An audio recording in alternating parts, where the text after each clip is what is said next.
Toleransi. Apa itu toleransi? Toleransi adalah sikap manusia untuk saling menghormati dan menghargai perbedaan, baik antar individu maupun kelompok.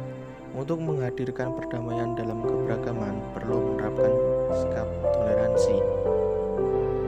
Toleransi menurut Tillman adalah sebuah sikap untuk saling menghargai melalui pengertian dengan tujuan untuk kedamaian.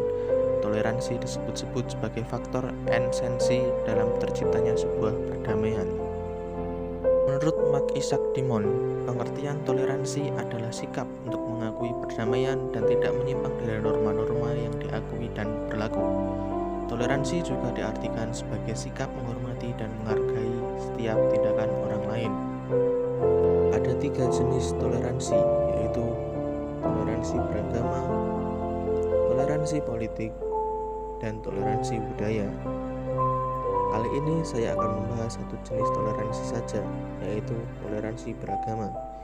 Kita tahu Indonesia memiliki beragam kepercayaan atau agama, di antaranya agama Islam, Katolik, Kristen, Buddha, Hindu, dan Konghucu.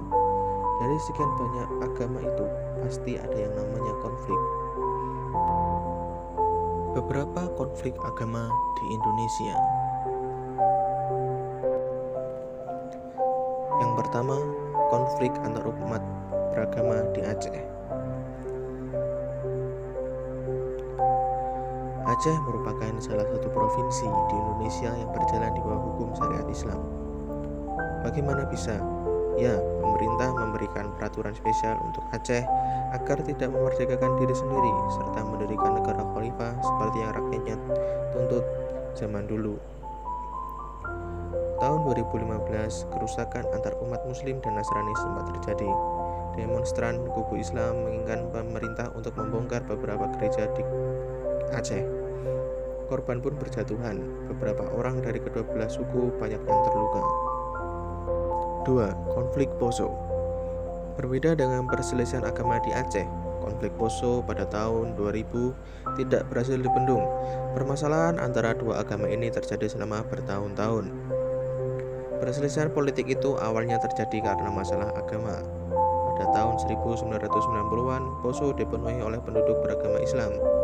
Namun seiring berjalannya tahun, banyak orang luar yang datang ke Poso sehingga agama Kristen menjadi dominan. Kurangnya peran pemerintah membuat konflik ini berlangsung selama puluhan tahun dengan jumlah korban jiwa yang sangat tinggi.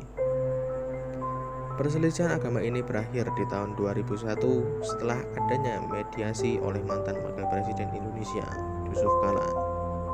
3. Konflik Tanjung Balai.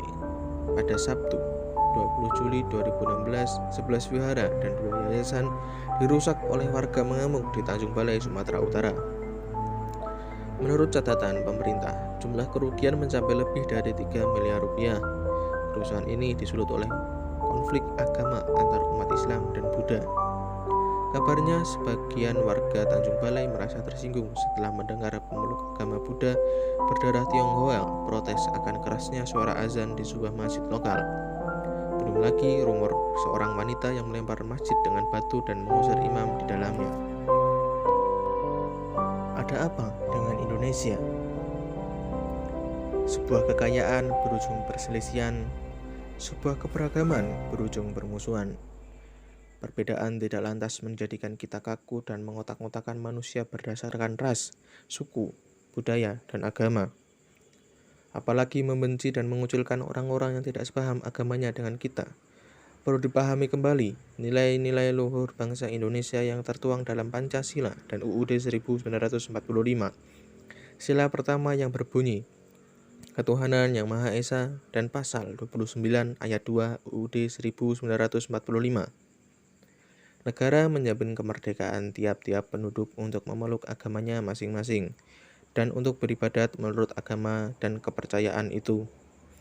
Menguatkan tentang perlunya toleransi beragama yang harus dilaksanakan di Indonesia, kita juga sudah dipersatukan dengan Sumpah Pemuda pada tahun 1928, yang dimana nilai-nilai persatuan telah diikrarkan waktu itu. Ingat, kata Reza Arab pada podcast Deddy Corbuzier. Kasih tahu semua agama dan semua agama itu baik, semua agama itu nggak ada yang jahat itu orangnya.